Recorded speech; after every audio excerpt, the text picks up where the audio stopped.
The number one show I know that we all agree on is Break the Bank with X Lerk and Deion.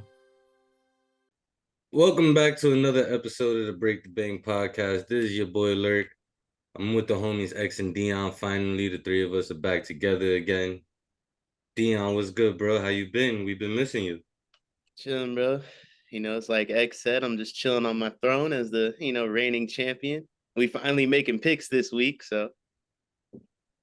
He said, sitting on the throne. You about the same size as Lord Farquaad from Shrek. X, what's good with you? All different types of thrones, brother. Sometimes you just got to watch them like you are. I just finished pause, banging down low with like a 310-pound monster in the post for 40 minutes, no subs. Don't you play against my body feels crazy. Don't you play against females every week? Bro, yeah. His face is like he's about to refute that, and it goes, yeah. So, yo. I ain't gonna lie. This one chick today, she kept trying to put me in a blender and pick and roll. And I was just like, oh, fuck that. I'm fighting through every screen. Like, if you think you're gonna score me, you're not. So, yeah. Speaking of chicks putting people in a blender, Dillon Danis is being sued by Logan Paul's chick. Deion, what'd you say? He's posting stuff that was hacked from her phone. I know he said something about he's being accused of hacking the Snapchat or something like that. Yeah, so he posted a picture that was hacked from her Snapchat, I guess. I don't really know, like, I don't know which picture it was or anything like that, or like any of the details of the case. I know she ain't suing him for like nothing crazy, which all that tells me is them broke comments were probably real. Cause she's like, I just gotta get the amount of money that he can actually give type of thing. But yeah, I guess she started the lawsuit like a few weeks ago. He finally got served this past week. I don't know. To be honest, I'm starting to get bored with this whole situation. When all this shit first started happening with him posting her and taking shots, I thought the fight was gonna be way sooner than what it is. Like, we getting closer now, but we still like a month away. Is the fight even gonna fucking happen at this point now that he's getting sued? From this sound, I mean, when it comes to Dillon Danis, like you never know if he's actually gonna show up. That's the problem with the dude. But I don't think the lawsuit's gonna prevent him from fighting in any way. I think the lawsuit is like, hey, if you don't show up and fight, we're gonna follow through with the lawsuit. But if you show up and fight and we make our bread, then we'll drop it. That's what it should be. That's what it should be. But I mean, I think the beauty of the lawsuit, if you're Logan, is like, all right, dude actually has to show up to be able to pay it. You know what I mean? Like, it's not even like show up and we don't worry about it. It's like, all right, you got to show up just to be able to pay it. Because he definitely, regardless of how you think about it, like the defamation of character thing, like, he did it. Like, he's going to have to pay this chick money. So, you can't just be photoshopping shit in the manner he was and get away with it. I ain't see nothing wrong with what he did unless the hacking accusations are true. Shit was comedy, but I'm over it though. I'm ready for the fight to happen or not happen. I'm just tired of seeing these motherfuckers on my newsfeed at this point. Honestly, I'm gonna watch the fight. I'm not paying for it. I'm gonna pirate it. But I hate the Paul brothers like roll out for the fight. Like, bro, they're not as charismatic as Floyd. Like, just and I get it, right? They got to drum up the inches, but it's just exhausting. Yeah, I'm over it, bro. To shit that actually matters. Were either one of you fucked on your fantasy teams by Nick Chubb's injury? No. But I did have Brown's money line, and I know that. That killed that bet. I don't think they were winning that game anyway. But how you feel about Hunt coming back? They were for sure gonna win that game with Chubb. They dominated that first half. But I picked up Hunt as soon as Chubb went down. I knew that was coming a mile away. I tried, but I had the last in the waiver order, and I didn't get him.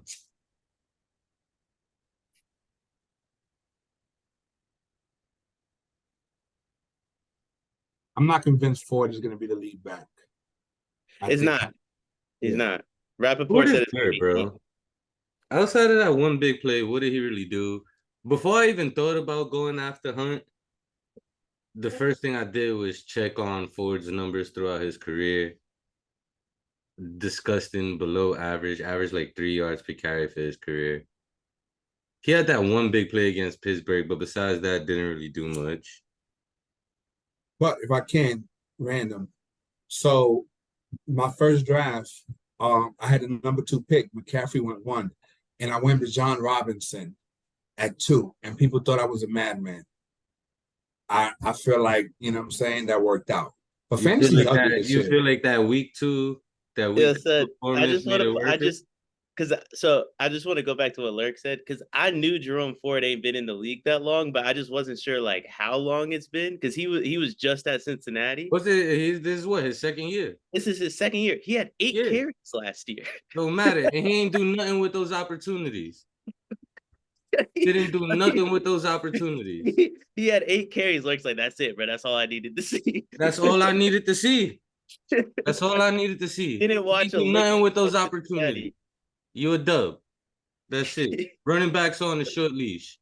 He's also Yo, can we talk about Brock Purdy? He's averaging 4.6 yards per carry this year too.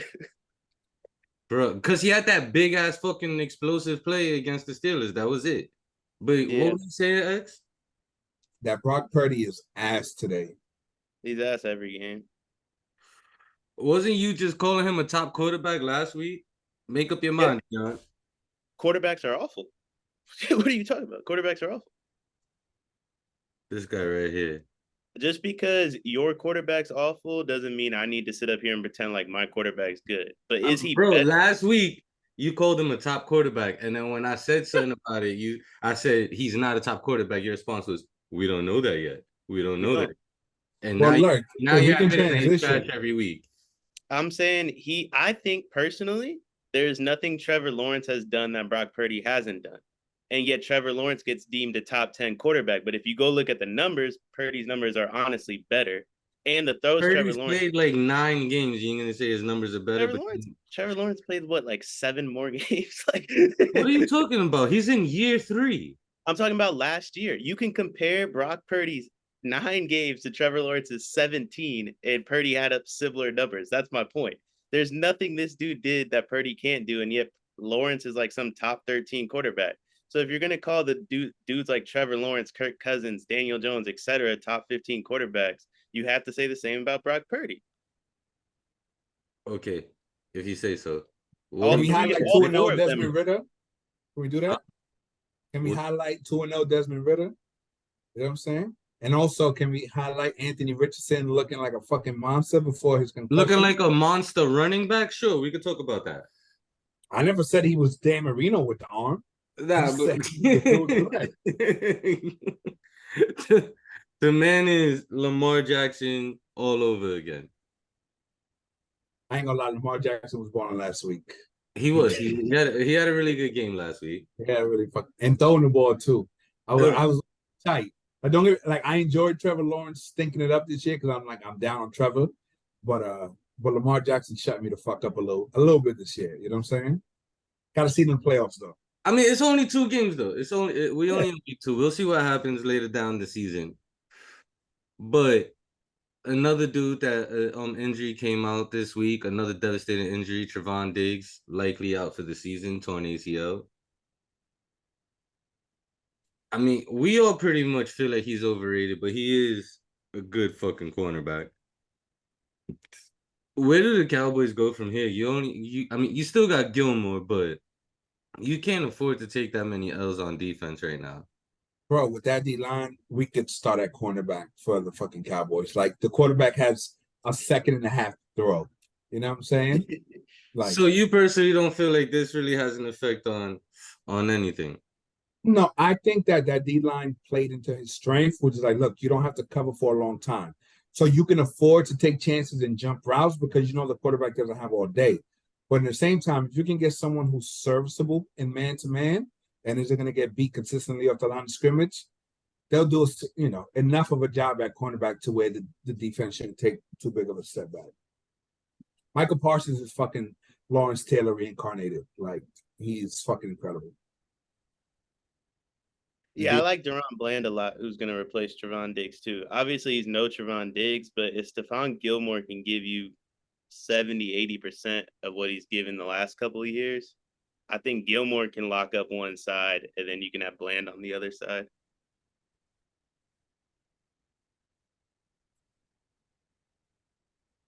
And you think that's going to be enough to hold him down for the rest of the season? Yeah, I mean, listen, the NFC's ass. There's really there's no quarterbacks in the conference. The Cowboys were never going to win the Super Bowl. Honestly, the NFC is not going to win the Super Bowl, barring the best case for any NFC team is you win the NFC championship, and then the AFC championship's such a bloodbath that both teams leave with 10 injuries on offense. That's what you're banking on. So I don't think there's no quarterback if I'm the Dallas Cowboys that is a threat to where I'm we need Trevon Diggs.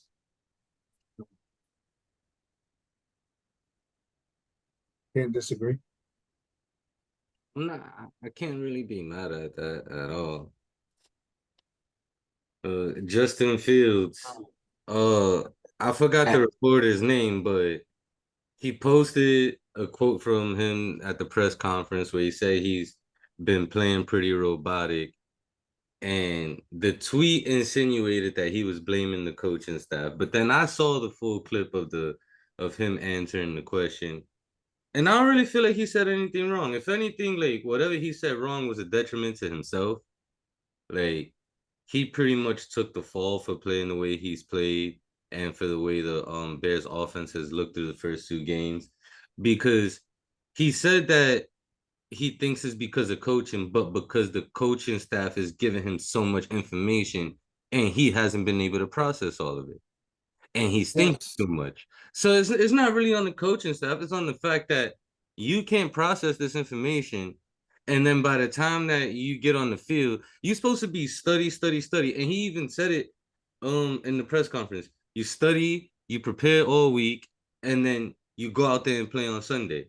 But apparently that shit's not registering all week, and he's still thinking about it every time he snaps the ball on Sunday.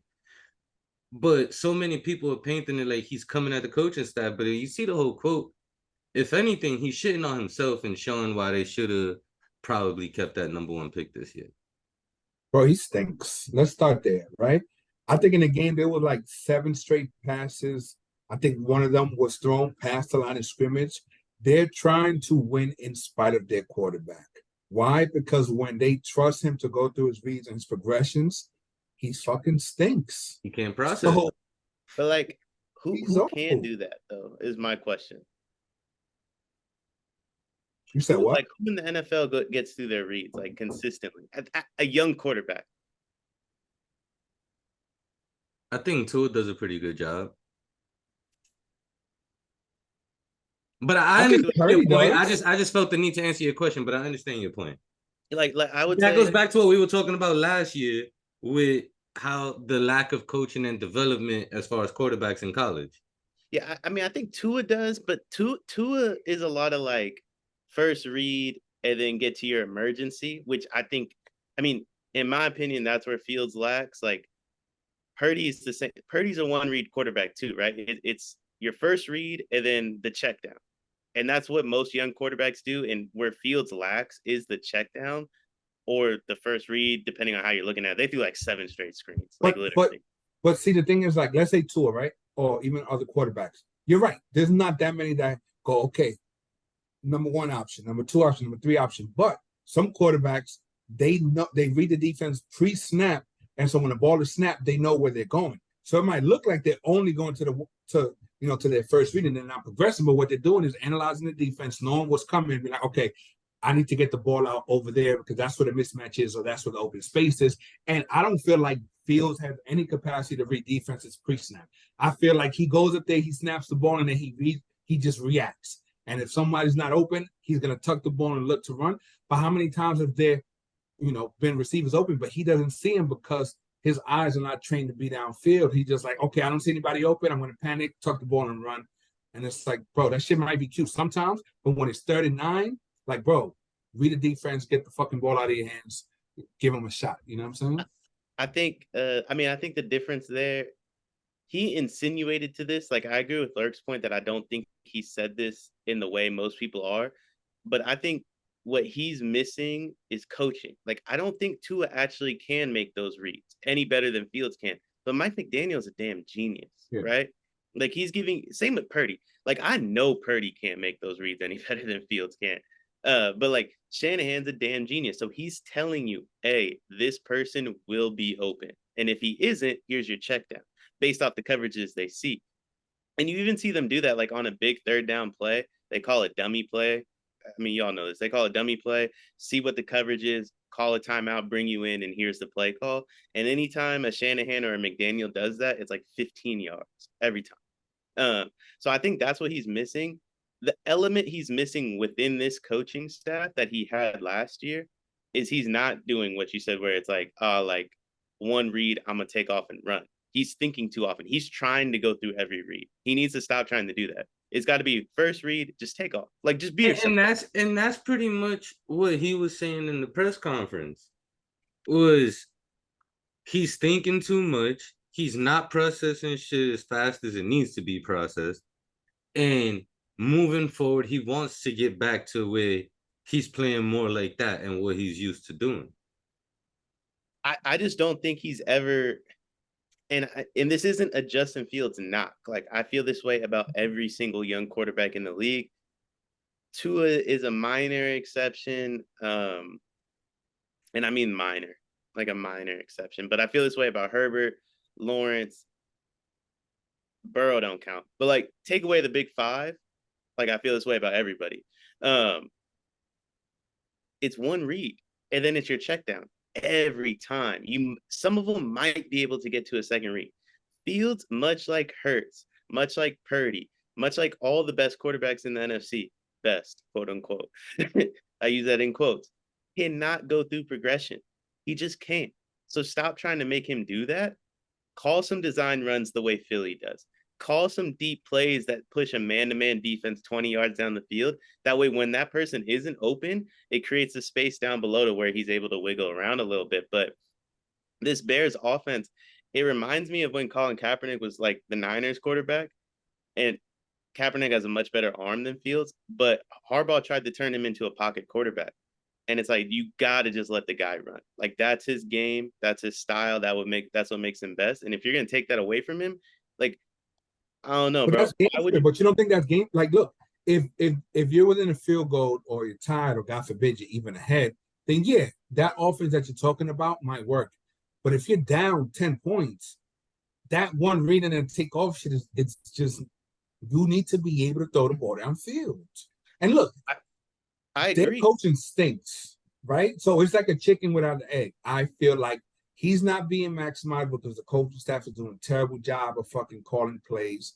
But also, I don't feel like he's exceptional enough with his arm to overcome poor coaching and to just make shit happen on his own. Now, people, a lot of us, we watch Red Zone. So every time we see Fields is the 5 to 7 plays a game when he's doing some electrifying shit.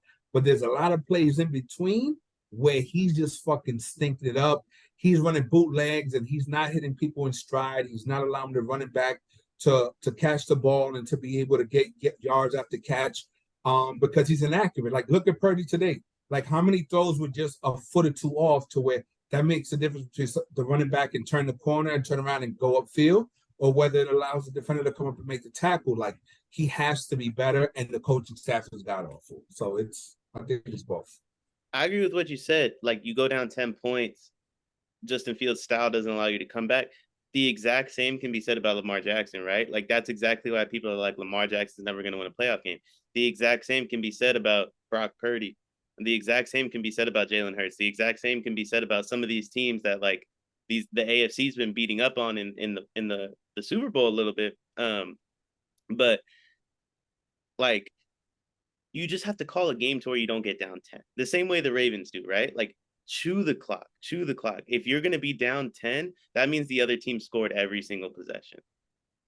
They need a better defense, ultimately. Like, if they want to have success with Fields, you have to have at least a top 10 defense in the league to have success with that guy, right? Like take the Giants, for example, right? Like, I mean, that's y'all team. Like, they used Daniel Jones as a running quarterback last year. The beginning of that Cowboys game, they kind of went away from it. Then the beginning of the Cardinals game, they went away from it completely in the first half. The second half, they came back. Why? They're like, all right, bro, just go be you.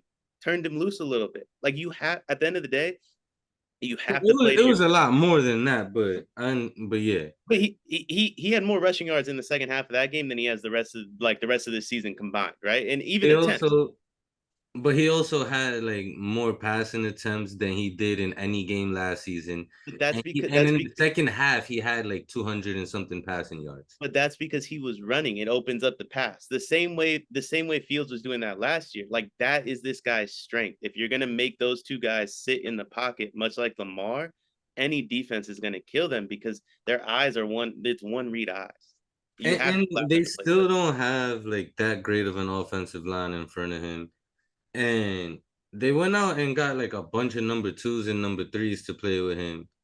And everybody thought the offense was going to be much better.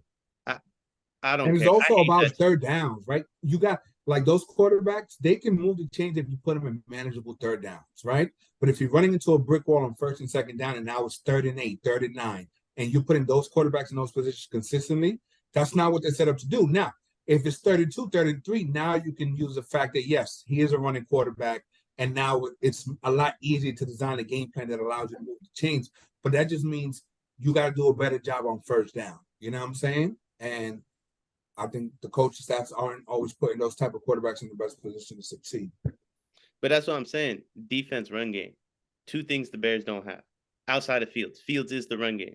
So if you're going to have that style quarterback, it's exactly what you just said, right? You have to get 5-6 yards on first down. That's what the Ravens do exceptionally, and they have a strong defense. That's what the Niners do exceptionally, and they have a strong defense. Same with the Eagles. The moment you get, what do they call it? You get them out of their process. It's like, damn, bro, this Niners team stinks. This Eagles team stinks. This Raven team stinks. The problem is the Bears have none of that, right? But at the end of the day, like, I don't think any of that really matters because you're still playing the most important position. No team is ever, ever, ever going to be perfect. So it's up to you to uplift the rest of them. And if you can't do that, I mean, there's just not a place for you in this league at the end of the day for long. Yeah, I feel you. Well, on that note, y'all ready to make some picks?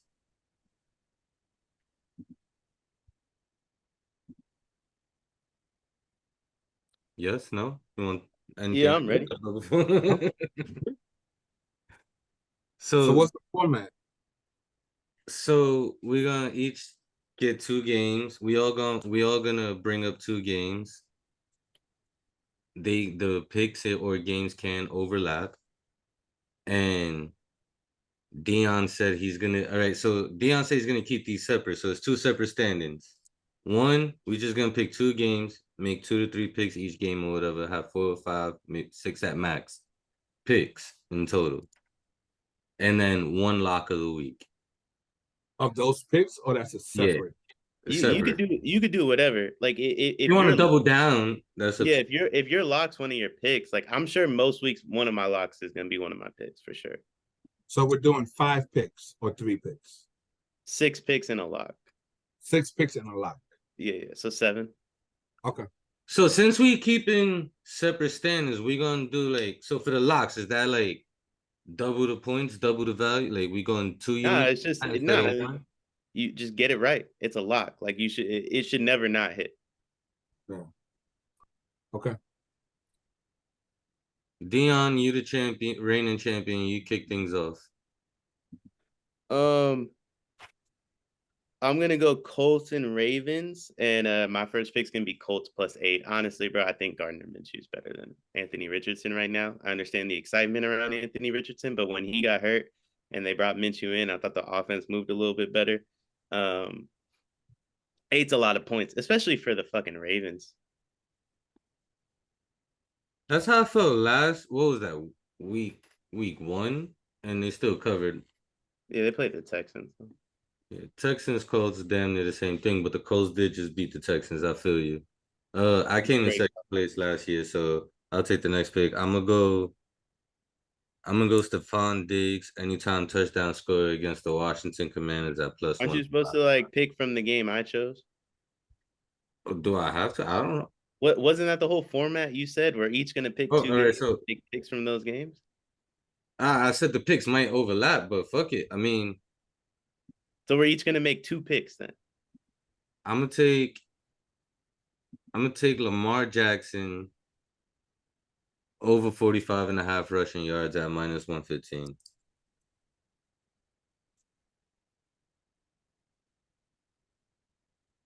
I'm gonna go Zach Moss anytime touchdown score plus 160. This is why you came in last year. Just Well, he did. I mean, what, he scored 2 touchdowns last week, or was it Yeah. just? He literally had every carry for the Colts last week. yeah, he's gonna get a lot of carries this week, but it's that shit's why you came in last. And we're basing this based off of units, right? Not record. Yeah, Okay. All the right. locks are gonna be based off record though, because it's like you shouldn't lose that. Okay. All right. So we'll save the locks for the end. All right. Yeah. So Lerk, you pick a game, and then Deion and I will make picks from that game. All right. I'm gonna go with the Bills game versus the Commanders. Stephon Diggs anytime touchdown score plus 105. I'm gonna take Josh Allen anytime touchdown score plus 160. I'm going to take Brian Robinson anytime touchdown score plus 140. Nice. I like all three of those picks. Obviously, I like mine, but I like both y'all picks. X, what game you gonna rock with? I'm going to go Patriots and Jets.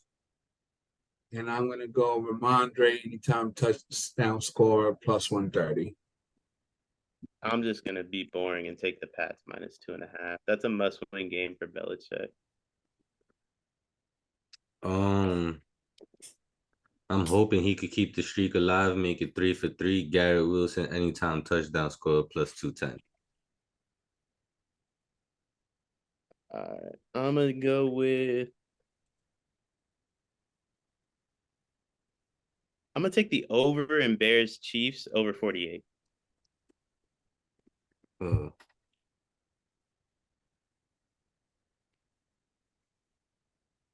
Guess you expect the Chiefs to score like 35, 40. No, the Chiefs. I don't think the Chiefs defense is very good, and I do think they're gonna. I think they're just gonna let Justin Fields run for his life this week. I'm going to take Rashawn Johnson over 25 and a half rushing yards minus 115. Who? Rashawn Johnson. Is that the Bears dude? Uh-huh. Right. See, that's why they stink. Like, who is that? Nah, he's actually all right. Low key, he might be the best running back out of that class. What was the pick you took for this game, Deion? I just took the over. What'd you say? Over 25.5? Mm-hmm.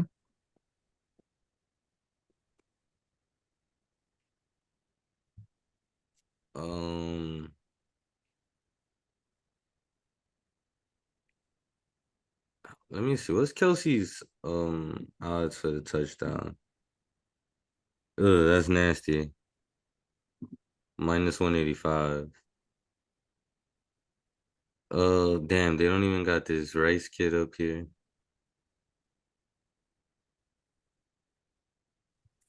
He's plus 290. Oh, I wasn't looking at him for the touchdown. I was just looking at him for the yards. Damn, I don't know what to take for this game. Give me Patrick Mahomes over 304 and a half passing plus rushing yards. What's the odds? My bad, minus 115. I needed a sip of water. It's my turn to pick a game, right? Yep. All right. I'm gonna go with the Eagles Bucks game. Monday Night Football game. And I'm going to take Jalen Hurts anytime touchdown scorer minus 105. I'm gonna take DeAndre Swift anytime touchdown score plus 130. I'm gonna take Devontae Smith over 61.5 receiving yards minus 115.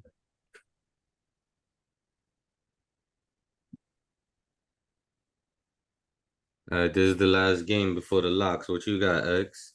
All right, bet. So let's go to Rams Bengals. And I'm going to take Kyron Williams anytime touchdown score plus 100. That was the most obvious pick ever. That's the most X pick ever. Like take a young running back that's like huge on the fantasy waiver wire that week, and just know X is gonna bet everything. I mean, he scored at least one touchdown. I think he scored 2 touchdowns 2 weeks in a row. Yeah. And they traded away Cam Akers. Like, who's getting touches and No, I listen. I drafted Kyron Williams. I just knew, like, when you said Rams Bengals, I'm like, here comes Kyron Williams. gonna make them a lock, honestly. Yeah, I mean, you still could. Plus 100. What'd you have him for? Anytime touchdown score plus 100. Gotcha. I'm gonna take Puka Nacua over 65.5 receiving yards. I'm gonna take T. Higgins anytime touchdown score plus 160. Oof. Burrow would actually have to throw a touchdown for that to happen. Yeah, son. Burrow might not play for one, and he's like they got 79 receivers on that team. Oh shit! You know what? I forgot about the Burrow situation. Yo, why we saving this man? Yo, we're not. Yo, I forgot about the. Nah, that shit's too late. That's an awful pick. If it hits, though, good for you. My lock's gonna be. I'm just gonna double down. I think DeAndre Swift gets like 3 touchdowns, so I'm gonna take DeAndre Swift anytime touchdown score plus 130. You might. All right. I was about to say you might as well take the 2+ touchdown, but it is a lock. I'm just going back to check the odds on my pick. So X, if you're ready, you could go first. Kyron Williams, lock it up. Okay. I'm going with, where is it at? What's the odds? Give me Bijan Robinson over 95.5 combined rushing and receiving minus 115. Over what? 95.5 rushing and receiving. I hope he finally starts to get some touches to get that many yards. I got him in fantasy. Bijan? Yeah, they've been giving too many touches to Algier. I mean, I feel you, but last week looked like it was a sign of things to come. I hope you're right. I really wanted to go with Jahmyr Gibbs in this slot, but they do not have his props up yet. But he showed flashes of what all the hype was about the first 2 weeks, and now Montgomery out, him being the featured back and for the first time. I'm really looking forward to seeing what those odds are going to be this weekend. But I guess that's it for this week's episode of the Break the Bang podcast. Good luck, everybody. Let us know if you're going to tail any of these bets, and tune in next week to find out what the prize is going to be for these competitions.